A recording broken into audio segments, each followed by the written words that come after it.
தந்தை, மகன், தூய ஆவியாரின் பெயராலே ஆமென்.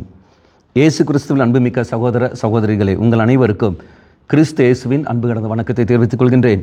இந்த நற்செய்தி பாகமானது யோவான் நற்செய்தி 3ஆம் அதிகாரம் 16 முதல் 21 வரை உள்ள திருவாக்கியங்கள். குறிப்பாக 17வது வாக்கியம், உலகிற்கு தண்டனை தீர்ப்பு அளிக்க அல்ல, தன் மகன் வழியாக அதை மீட்கவே கடவுள் அவரை உலகிற்கு அனுப்பினார். அவர் தெய்வம் இந்த உலகத்திற்கு வந்தது காரணம் மீட்பு தரதான் வந்திருக்கின்றார். நான் வாசிக்கின்றோம் யோவான் நற்செய்தி 12ஆம் அதிகாரம் 47ஆம் வாக்கியத்திலும், நான் வந்திருப்பது தண்டிப்பதற்காக அல்ல, மீட்கவே வந்திருக்கின்றேன். அப்போ மீட்பதற்காக தெய்வம் இங்கு வந்திருக்கிறார் என்றால் நான் என்ன செய்ய வேண்டும்? அந்த மீட்பை பெறுவதற்கான வழிகளை நான் கண்டுபிடிக்க வேண்டும். அந்த வழிகள் தெய்வம் நமக்கு காட்டியிருக்கின்றார்.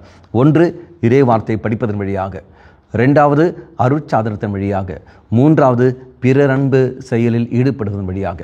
அப்போ இந்த 3 நிலைகளிலும் நான் ஈடுபடுகிற சமயத்தில் நிச்சயமாக நான் எதிர்பார்க்கிற மீட்பு இதோ எனக்கு அது கிடைக்கும்.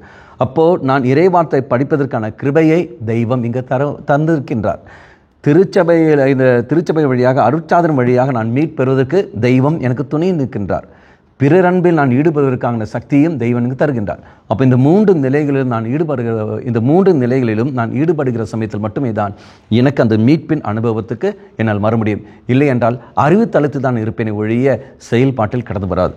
வார்த்தை தெளிவாக கூறுகிறது, நான் என் மேல் நம்பிக்கை கொள்வோர், என் நம்பிக்கை, அப்போ கடவுள் மேல் நம்பிக்கை கொண்டு நான் செயல்பட வேண்டும் ஒழிய மனிதர்கள் மீதோ என் திறமைகள் மீதோ அல்ல. அப்போ நம்முடைய அன்றாட சூழல்கள், நாம் வாழ்ந்து கொண்ட நிலைகள், இதெல்லாம் மனதில் கொண்டு வந்து இறைப்பாதத்தில் ஒப்புடுத்து கொண்டு வார்த்தையை படிப்போம். திருச்சபை வழியாக அந்த அருட்சாதனத்தில் நாம் பங்கெடுப்போம். அதன் பிறகு பிறர் அன்பை மையப்படுத்தி நாம் வாழ்வோம்.